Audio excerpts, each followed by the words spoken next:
Hey everybody, Scott Lamborn, Equity Title of Nevada. I'm here with my buddy, Beau McDougall, next home people first. And you have joined us on Pouring Over Properties, where two Las Vegas locals spill over homes and spirits. All right, so thank you again for joining us. This is now podcast number 4. What do you know about it? So thank you. If you've seen another one, keep joining us. And the spirit that we're going to talk about today is Bad Beat Brewing. I love Nevada. It's an amber lager coming in at 5.1%. Great can, simple, and I do love Nevada. So exactly. It got me with the whole symbol there. You know, I've been to New York. This shirt's, been seen a million times. I was like, you know what? This is going to look good on a podcast, so let's give it a shot. Let's do it. Not always the biggest amber lager guy, so let's see how this lands. All right. As we like to say, cheers to that. It's definitely an amber. Yeah, you could feel the brown, if you will. Making humans happy since 2014. No, I didn't know Bad Beat was around that long ago. Okay, all right. So 9 years next year, 10-year anniversary. Very fun.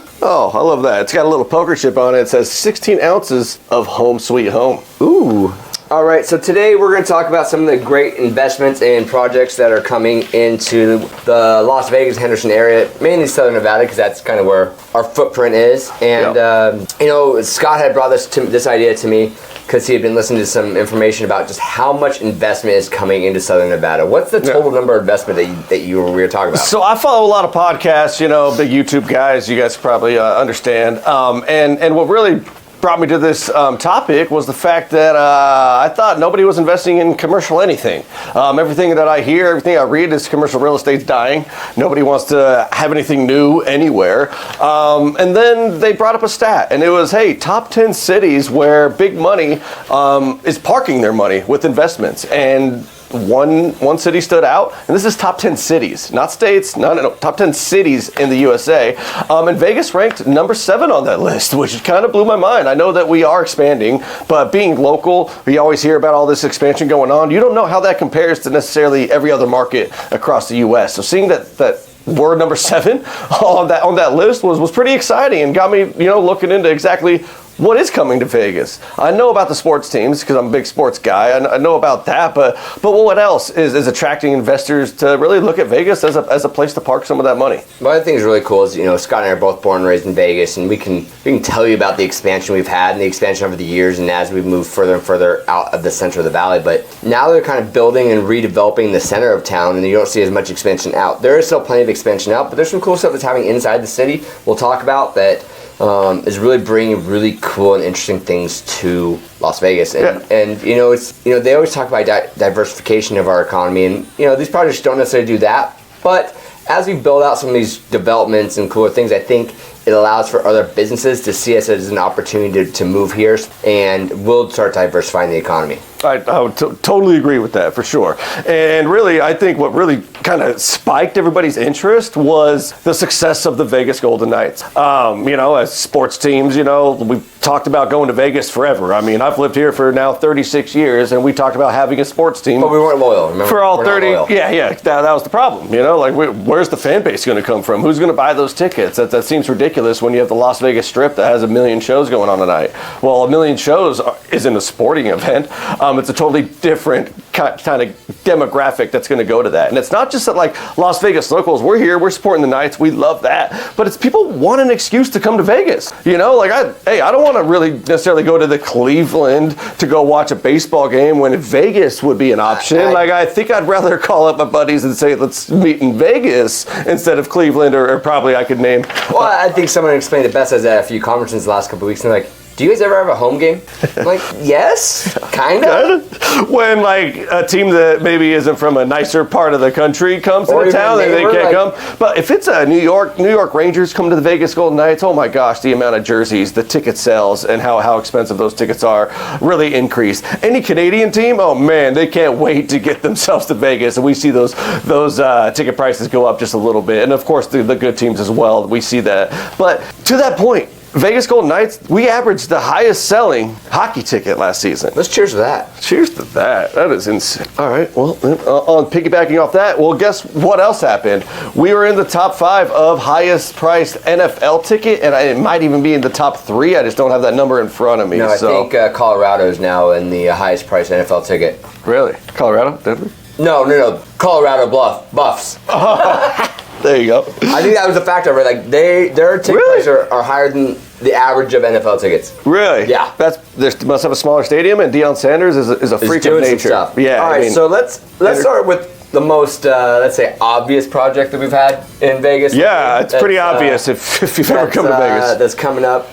Grand opening, the end of the month. September 29th. I have been excited for this project for, over 3 years. I remember. To be fair, I wasn't when it first got announced. I'm a nerd. I love screens. I love concerts. I love technology. And this is the epitome of that. In entertainment. You can't not love it now. No, and for those of you that don't know what we're talking about the Las Vegas Sphere. Yes. So, Madison Square Garden, don't know if you've ever heard of them, but, they're pretty good at putting on events. Also, the MGM, pretty good at putting on events. Well, they combined forces to put this I don't know, what is it called? Juggernaut of an entertainment screen together to really just entertain us. We're the entertainment capital of the world, and this is really taking Vegas by storm. So just imagine that. This is the largest spherical screen ever created, and I just can't wait to get in it. It looks great from the exterior. So from going on that, looks so the good. largest spherical screen, which is a tongue twister in itself. Yeah, spherical screen, not good. 1.2 million hockey-sized lights. 1.2 million. Make up that screen. Can you imagine me and the guy that change those out? Whoa. Good thing they're interchangeable, and they should have a half-life of. Well, all right. years. So here, I'm willing to bet to make it easy for them to change those out because lights do go out, bulbs do die. It's not like these bulbs are there to last forever. A lot of these screens are made with magnets behind them, and how they change the screen out is a little glove they put on, a little suction cup, if you will, and it has 4 magnets that would line up with that exact hockey puck. Pull it out, put the new one in, and that's exactly how they'll change them because they will go out. If they start to go out, that's exactly how they change them. One of my clients sold a house. It was the guy that did the Fremont Experience here in Las Vegas, built a custom home out near Rio Seco Golf Course, and his giant, 12-foot by 12-foot TV were these little square blocks that we would have to change in and out, and he kind of showed me. It was pretty cool.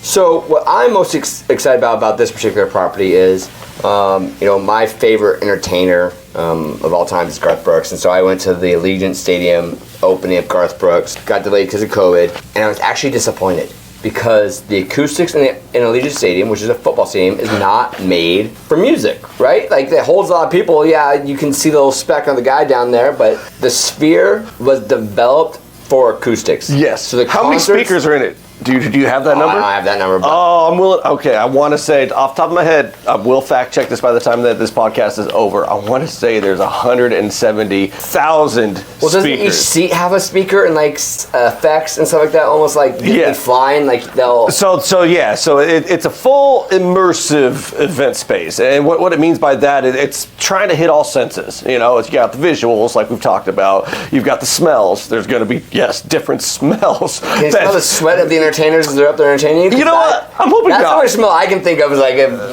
when Bon Jovi's up there and U2 is the one that's opening up the show here. Yeah, exactly. He's going to be up there. I don't want to smell that guy. I want to smell roses. You see what they did last weekend? No. They did a pop-up show on Fremont Street. What? Sick. No way. Oh, very cool. Vegas, baby. You never know what's going to come in. It's the only place where you can be walking on the street and then you see U2 on a small stage just rocking out. That is absolutely a rager right there. Oh, man, I'm sad I missed it, in fact. Damn. Okay. All right. Well, I got to get out there and do more. So, yes, Sphere. You got the smells. You got the sounds. The seats actually move. They definitely have movement between them as well. And Put me to sleep. It might. It definitely might. So with U2 opening up that, because they're what's known to be probably the most entertainment focused band. When they do their shows, everybody says their special effects have just, nobody compares to the production level that U2 says. Yeah. The only thing with U2 is I don't listen to a lot of U2 is that they are on my phone though, thanks to Apple back in 2013. Oh, I always blame my wife whenever I got a weird song on my They did that whole download that one time. The only, we got a whole bunch of other stuff that's coming to Vegas, but Yeah. The one thing I did find out about the Sphere, there's going to be a walkway from the Venetian to the Sphere. I didn't realize that. Yeah, Venetian owns the property. Yeah, but I didn't realize they're actually going to do that walkway. That would be pretty convenient there if you're trying to find a room and you're coming to Vegas. Yeah, I mean, I'm debating on going to that first U2 show. I mean, I can't go to the first one. It is sold out because it's freaking awesome and people want to go to it. But the late show is actually still have a couple tickets left, so I'm debating on that.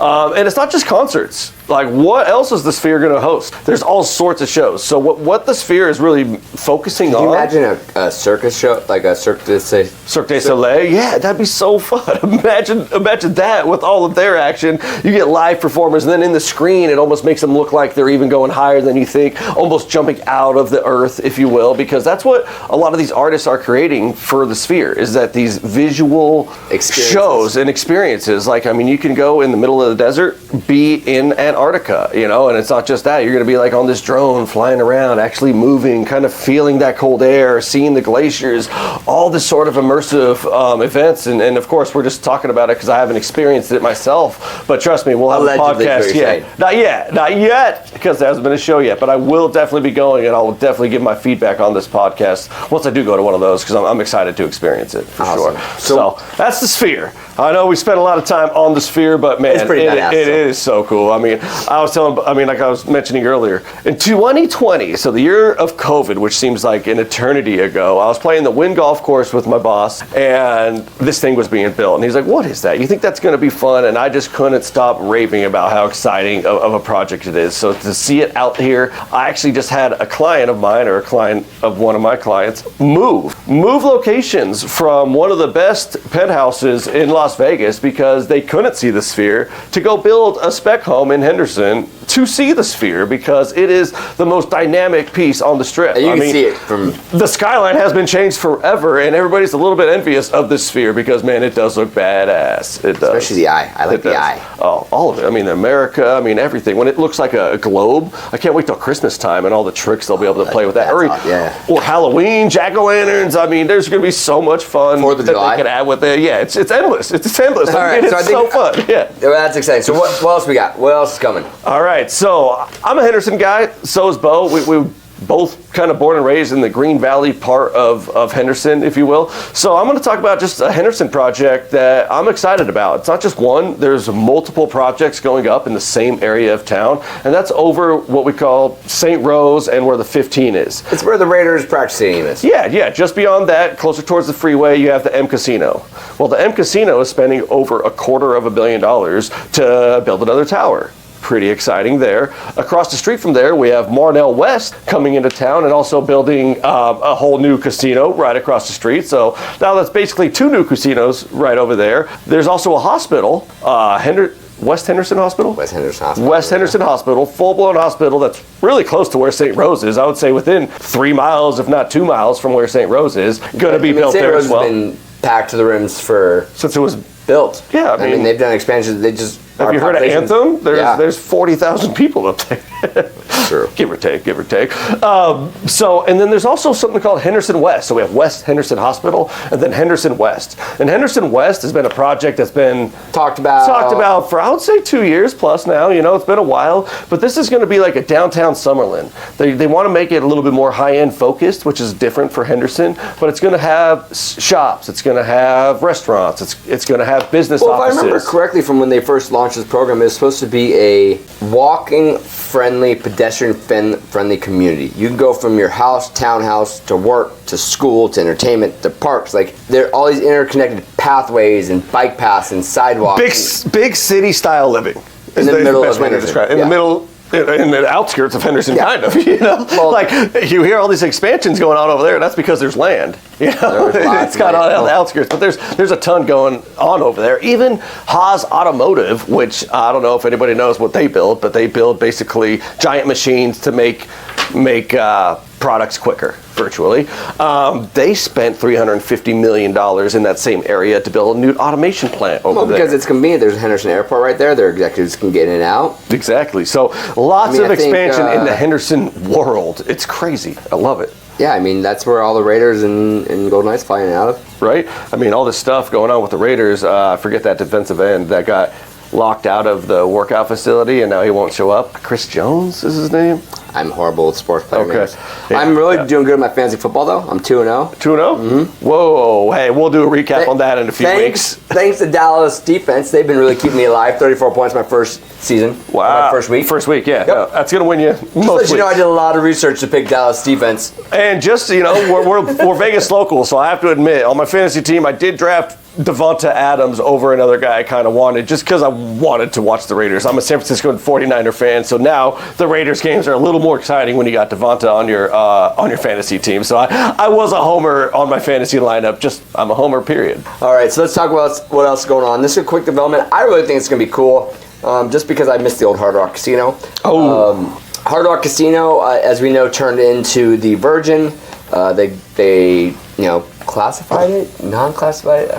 I really haven't been to Virgin that much to really give it like a. I went to a networking event there. We were at the same one. It's the freaking same. It looks the same, doesn't it? The vibe wasn't as good. The vibe was not as good. Like the pool was definitely not the good old rehab days. No, yeah, I got weird and wild out there, but in a good way. So, anyways, the Hard Rock is coming back. They're coming back in style. They're going to build a hotel-shaped hotel room block, which I'm excited to see. That's going to add some flair to the skyline. Yeah, I mean, I was just looking at it. Something came across my social media feed just a couple days ago, and it was like, check out this picture of the Strip from 2010. And I'm just like, 2010? Like, it's old school? Like, I mean, it's like looking at Fremont Street when people drove on it. Yeah, it's weird. I mean, and yeah, the changes are just drastic. Things are moving. I mean, Vegas, I think we only have one original casino from the original Strip left. Tropicana?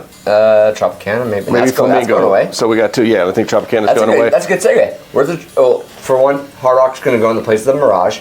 What's going in the place of Tropicana? Isn't that the baseball stadium? That is going to be That's the new the baseball complex. It's moved spaces a couple times, but yes, I believe that's exactly. If you've been to Tropicana lately, it's time for it to upgrading. Yeah, or a new theme. I mean, it's just named after a street. Can we just get a theme going? I mean, all these other hotels seem to have themes. Atari Hotel, it's a theme. It's a vibe. But we have Excalibur. That's a theme that should probably go away. Yeah. So, fun fact about Vegas. Theme thing. So, why was Excalibur built? Fun fact about why they built it in the way it did. Because they wanted a castle on the Strip? Because they wanted families to come to the Strip. Every other casino was all about mobsters, all about strippers, all about the dancers, all of this. It was a family-friendly hotel on the Strip, and that's why they actually built it so south on the Strip as well. Well, it's not south on the Strip anymore, but... Yeah. I mean, it's still kind of, yeah. I guess I'm old, so it still seems south to me. Yeah, that's true. It's just, we keep expanding, and that's why we're talking about the expansion. So. Oh, yeah, no, the 8 stadium is going to be really cool. So here's the next thing. So obviously we're talking about arenas, so it rolls right into that. The All-Net Arena. So this is going to be a $4 billion project. Now this might take us on another tangent. All privately funded, unlike some of our other stadiums, including the A Stadium. Yeah, let's not talk about that. Let's not talk about... Especially if you have any educators in your family. But it's going to be on the South Strip. What's really cool, some facts about this one, it's going to be 863,000 square feet, 23,000 seats. It's going to be 4 complete levels. It's going to have a retractable roof. Love it. With a nightclub, because that's what we do now. Obviously, we started that trend thanks to... Golden Knights. Golden Knights over there at T-Mobile. What is that? Not Hawkson, it's... Oh man, this is embarrassing. Hyde Lounge. There we go. But the good news is I'm blind, so I'll go to Hyde all the time, just watch TV and just be there. Retractable roof, the nightclub, 75 luxury suites that have their private entrance. 75. And then obviously all these complexes now have outdoor areas, so it's going to have 300,000 square feet of outdoor promenade with shops and restaurants. And they're planning on doing 2 hotels, one of which is going to be 44 stories, and the other one's going to be 63 stories. Wow. And of course, because it's Vegas, they're going to throw in a wedding chapel though, just in case you're at the game, you find that perfect person. You might as well get married. And this isn't a for sure thing, but they've always said this thing's supposed to be built to attract an NBA team. Yes, that's the rumor that I was going to go with too. Is this is supposedly an NBA casino, for lack of a better way. They're building this to attract an NBA team. NBA has announced that they do want to have 2 expansion teams to come out in the next few years. Wants to come to Vegas. LeBron James has been very vocal about being the guy to bring an NBA team to Vegas because that's an original idea. Which is really weird. Like Vegas isn't in his because he sees the numbers. He's a smart businessman. I mean, there's a reason why he's almost a billionaire. Partner with Shaq, because Shaq's basically a full-time resident at this point. Much rather have Shaq here.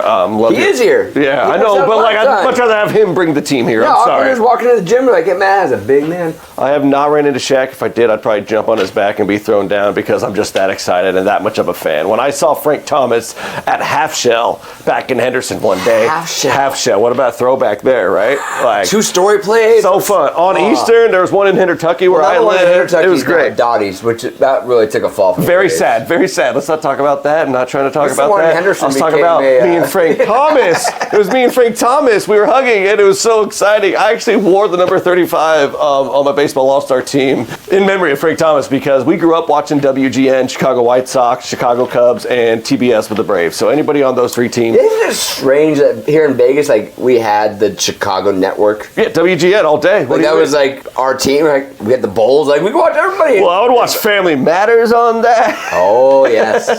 Like, WGN was like my such a thing. good jam. I loved WGN growing up. It was the jam. It really was. Yeah, I know. It's old times. You know, now I got YouTube TV and Vegas history. Barely watch TV. Yeah.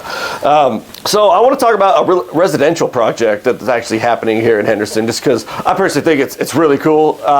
It's in McDougall Highlands, which is a luxury community here. It's actually what makes it unique. It's the first high-rise residential project approved by the city of Henderson. First of its kind, high-rise residential project approved by the city of Henderson going up in McDougall Highlands. Now they've just started breaking ground. We're still a long way from seeing it actually, get vertical and be sold and humans living in it. But it's a really exciting project. It's over $1 billion invested in it. It's actually one of, 3 four-season projects in the world that actually don't have a hotel attached to it. So if you buy a residence there, you don't have to deal with, the normal flow of hotel guests, which If you're underlings is what you're trying to say? I mean, I'm one of them. So I'm a little sad, but I'm one of them. But if I wasn't, I could see why they might get annoying a little bit. And my favorite feature of this high-rise, Four Seasons high-rise going up, is the fact that every unit is going to have its own garage. So when you pull into your unit, an elevator will take you to your floor, and now you get out of your car into your residence. I haven't seen the engineering. There's no way there's like a single level for the amount of units, right? So it's going to have to be levels of garages and then take you up to... I would assume, because that's how one Queensridge Place, which is the only other high-rise that's here locally that does that trick, if you will. So I would assume that's how it's done, but I haven't seen those engineering plans. I just saw a presentation pretty recently about it. Someone told me the HOA fees in that are somewhere between $1,500 and $2,000 a month. I would say at least, because it's a white glove service. You leave town for a month and you want to come back. Well, they'll go to Whole Foods and fill up your fridge with whatever it is. I mean, it is Four Seasons luxury at its finest. So imagine that in your residential. I mean, a lot of these terraces have pools in them. A terrace with a pool is just cool. It's called like a spa. I doubt there's gonna be a full pool. We'll see. I mean, for $30 million, I better get a pool. That's a lot of weight. True. Yeah. I mean, I'm no engineer, but I've carried a gallon of water or two in my day. Well, here's a fun. Beau's a local firefighter, fire chief. Captain, I'm sorry. He'll be a chief one day, and we'll talk about that when it happens. Maybe not. Yeah, we've talked about that a few times. But so in Henderson, it's not actually in McDougall Highlands or Ascaya. There is a giant white house. Anybody that's driven on Horizon Ridge can't miss it. Has seen this giant white house. They must paint it every year. It's huge. In the desert, white doesn't. How does it stay that white? My white car looks dirty in 3 weeks. There's a lot of dust being flown around here, and it doesn't look brown at all. So it took them years to get this home built, but it was mainly because they were trying to get water rights, because if there's ever a fire on that house, they can't put it out because they don't have access to a fire hydrant. You kind of need that to put out a fire, right? So there's a reason why cities are here to build these things. Let's go back to some engineering. It's at the top of the mountain. Yeah. You lose about a certain amount of PSI per foot of climb. Fire engines going suck so hard. And I just said fire engine. So hard.